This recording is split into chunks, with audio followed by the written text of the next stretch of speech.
ಅಂಬೇಡ್ಕರ್ ಕಾರ್ಯಾಲಯ ಹಾಗೂ ಸಾರ್ವಜನಿಕರ ಮನೆ ಹಾಗೂ ಶೆಡ್ಗಳನ್ನು ತೆರವುಗೊಳಿಸಿದ ಅಧಿಕಾರಿಗಳು. ಹೌದು ವೀಕ್ಷಕರೇ, ಈ ಘಟನೆ ಎಲ್ಲಿ ಅಂತೀರಾ? ಬಾಗಲಕೋಟೆ ಜಿಲ್ಲೆಯ ರಬಕವಿ ತಾಲೂಕಿನ ಬನಹಟ್ಟಿಯಲ್ಲಿರುವ ಸರ್ವೆ ನಂಬರ್ 7ರಲ್ಲಿ ಬರುವ ಅಂಬೇಡ್ಕರ್ ಕಾರ್ಯಾಲಯ ಹಾಗೂ ಬಡವರ ಮನೆಗಳು ಹಾಗೂ ಬಡ ದಲಿತರು ನಿರ್ಮಿಸಿಕೊಂಡು ವಾಸ ಮಾಡುತ್ತಿರುವ ಬಡ ಜನರು ಮನೆಯಲ್ಲಿದ್ದ ಮಕ್ಕಳನ್ನು ಹಾಗೂ ವಯಸ್ಸಾದವರನ್ನು ಬೀದಿಗೆ ತಳ್ಳಿದ್ದಾರೆ. ಇದೇ ಸರ್ವೆ ನಂಬರ್ 7ರಲ್ಲಿ ಕೆಲವೊಂದಿಷ್ಟು ಶ್ರೀಮಂತ ಜನರು ದೊಡ್ಡ ಮನೆಗಳನ್ನು ನಿರ್ಮಿಸಿಕೊಂಡಿದ್ದಾರೆ. ಆದರೆ ಅವುಗಳಿಗೆ ಕ್ಯಾರೆ ಎನ್ನದೆ ಅಧಿಕಾರಿಗಳು ಏಕಾಏಕಿ ಬೆಳಗಿನ ಜಾವ 5 ಗಂಟೆಗೆ ಬಂದು ಯಾವುದೇ ಮಾಹಿತಿ ನೀಡದೆ ತೆರವು ಕಾರ್ಯಾಚರಣೆ ನಡೆಸಿದರು. ಬಡವರು ಹಾಗೂ ದಲಿತರು, ಹಿಂದುಳಿದ ವರ್ಗದವರು ಇದ್ದ ಮನೆಗಳನ್ನು ಮಾತ್ರ ತೆರವುಗೊಳಿಸಿ ರೋಡಿಗೆ ತಳ್ಳಿದ್ದಾರೆ. ಚಿಕ್ಕ ಚಿಕ್ಕ ಮಕ್ಕಳು ರಸ್ತೆಯಲ್ಲೇ ಕುಳಿತು ಊಟ ಮಾಡುವ ಪರಿಸ್ಥಿತಿ ನಿರ್ಮಾಣವಾಗಿದೆ. ಆದರೆ ಪಾಪ ಇಲ್ಲಿ ಅಧಿಕಾರಿಗಳಿಗೆ ಮಾತ್ರ ಕಿಂಚಿತ್ತೂ ಕರುಣೆ ಇಲ್ಲದೆ ರಾಕ್ಷಸರಂತೆ ವರ್ತಿಸುತ್ತಿದ್ದಾರೆ. ಸುಮಾರು ವರ್ಷಗಳಿಂದ ಎಷ್ಟು ಮುಗ್ಧ ಜನರು, ಗಂಡ ಇಲ್ಲದವರು ಹಾಗೂ ಮನೆ ಇಲ್ಲದವರು ಇಲ್ಲಿ ಚಿಕ್ಕ ಚಿಕ್ಕ ಶೆಡ್ಗಳನ್ನು ನಿರ್ಮಿಸಿಕೊಂಡು ಜೀವನ ಸಾಗಿಸುತ್ತಿದ್ದರು.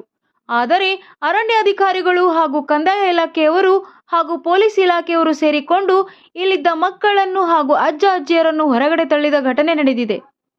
ತೆರೆದಾಳ ಮತಕ್ಷೇತ್ರಕ್ಕೆ ಸಂಬಂಧಪಟ್ಟ ಅಧಿಕಾರಿಗಳಾಗಲಿ ಹಾಗೂ ಸ್ಥಳೀಯ ಶಾಸಕರು ಹಾಗೂ ಮಾಜಿ ಶಾಸಕರು ಈ ಮನೆ ಇಲ್ಲದ ಜನರಿಗೆ ಏನಾದರೂ ದಾರಿ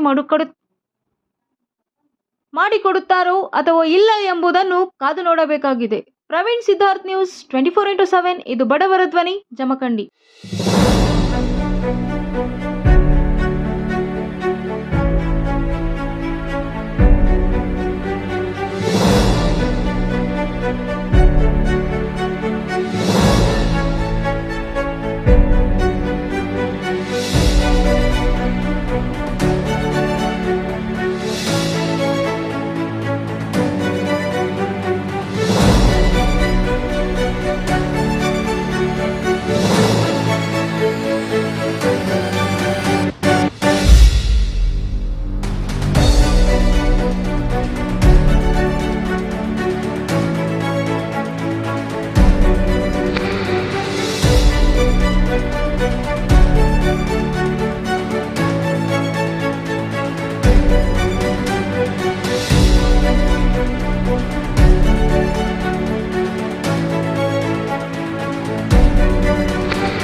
ಅಜ್ಜಿ ಏನಾತ್ರಿ?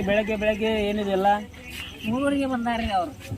3 ಬಂದು ಹುಡುಗರು ಮಕ್ಕೊಂಡಿದ್ರು. ಅವಾರ ನಡ್ಗಾಕತ್ತಾವ ಸಾರ್ಕಿರಿ ನಡ್ಗಾಕತ್ತಿರ ತಡೀರಿ ಅಂದ್ರೆ ತಡಿವಲ್ರಿ ಅವ್ರು. ನೀವು ಆಗ ಹೇಳಿದ್ವಿ, ಈಗ ಹೇಳಿದ್ವಿ, ಅಲ್ಲಿ ಬಂತು ಇಲ್ಲಿ ಬಂತು ಅಂದ್ರಿ ಅನ್ಕೊಂಡು ತಕ್ಕೋಗೋರ ಅಲ್ಲಿ ಇಲ್ಲೊಂದು ನನ್ನ ಬಿದ್ದವ್ರು. ನಮ್ಮ ಎಲ್ಲ ಲುಕ್ಸಾನ್ ಆಗೈತ್ರಿ. ಈ ಹುಡುಗರ ಅಳಾಕತ್ತಿದ್ವು. ಅವ್ರು ಟ್ಯಾಕ್ ಮಕ್ಳು ಸುಮ್ಕೊಂಡ್ರ ಒಂದು ಮಗ ಒಬ್ಬ ತಟ ಹೋಗಿ ಆಗೈತ್ರಿ. ಅವ್ನು ಎಷ್ಟು ವರ್ಷದಿಂದ ಇದ್ರಿ ನೀವು ಇಲ್ಲಿ? ನಾವು ಇಲ್ರಿ, ನಾ 1 ತಿಂಗಳಾಗಿಲ್ರಿ. 4 ತಿಂಗಳು ಆಗತ್ತೆ ಬಿಡ್ಯಾಕತ್ತಿ. 4 ತಿಂಗಳು ಆಗತ್ತೆ. ನಿಮ್ಗೆ ಇರ್ಲಿಕ್ಕೆ ಬೇರೆ ಕಡೆ ಮನೆ ಇಲ್ಲ? ಎಲ್ಲಿ ಇಲ್ಲಪ್ಪ ಜಾಗ ನಮ್ಗೆ ನೋಡಿ ತೊಗೋಬೇಕ್ರ. ಆಧಾರ್ ಕಾರ್ಡ್ ಎಲ್ಲ ತೊಗೊಂಡು ನೋಡ್ಬೇಕಾರೆ ಇದ್ರ ರೊಕ್ಕ ನೋಡಿದ್ರಿ ಅಲ್ಲಿ ಬರ್ಲಿಲ್ರಿ ಅವಾಗ. ಇನ್ನತನ ನಿಮ್ಗೆ ಇಲ್ಲಿ ಸ್ಥಳೀಯ ಆಡಳಿತ ಯಾವುದು ಮನೆ ಎಲ್ಲಿ ಆಗಿಲ್ರಿ. ಆ ಸಿದ್ದು ಸೋಗಿ ರಗಡ್ಸಲ್ ಹೋಗಿ ಬಂದ್ರಿ ಅವ ಆಗಿಲ್ರಿ ಅವ್ರಿಗೆ. ಈಗ ಎಲ್ಲಿರೋರು ಅಜ್ಜಿ? ಇಲ್ಲೇ ಇರ್ತೀರಿ ಮತ್ತೆ ನೋಡಿ ಬಾರಿ ಸಿಗ್ತಕ್ಕಾರಿ. ತಮ್ಮ ಹೆಸರು ರೀ? ನನ್ನ ಹೆಸರಿಂದವ್ರಿ.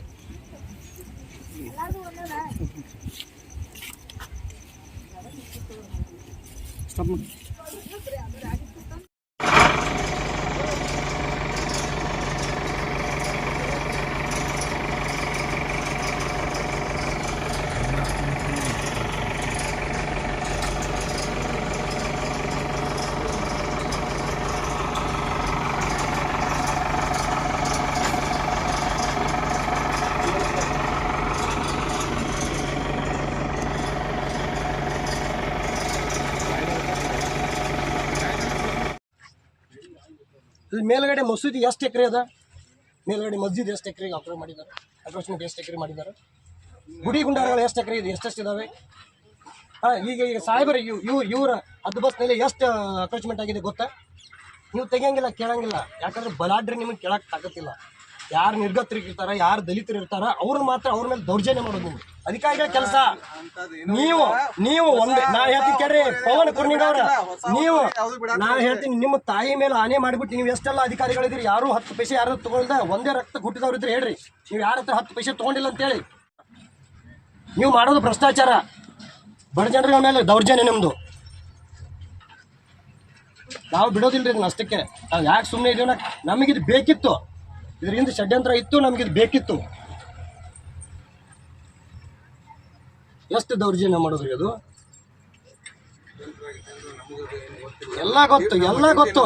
ನಿಮಗೆ ತಕ್ಕ ಉತ್ತರ ಕೊಡ್ತೀವಿ, ನಿಮ್ಮನ್ನು SC ಸಲಿಗೆ ಕರೆಸ್ತೀವಿ, ತೋರಿಸ್ತೀವಿ ನಿಮ್ಗೆ ಬಾಬಾ ಸಾಹೇಬ್ರ ತಾಕತ್ತೇನಿತ್ತು, ಸಂವಿಧಾನದ ಅಡಿಯಲ್ಲಿ ನಾವೇನು ಪ್ರಜಾಪ್ರಭುತ್ವ ಬದುಕಾಕತ್ತೀವಿ, ಇಲ್ಲಿ ಸರ್ವಾಧಿಕಾರ ಅದ ರೀ.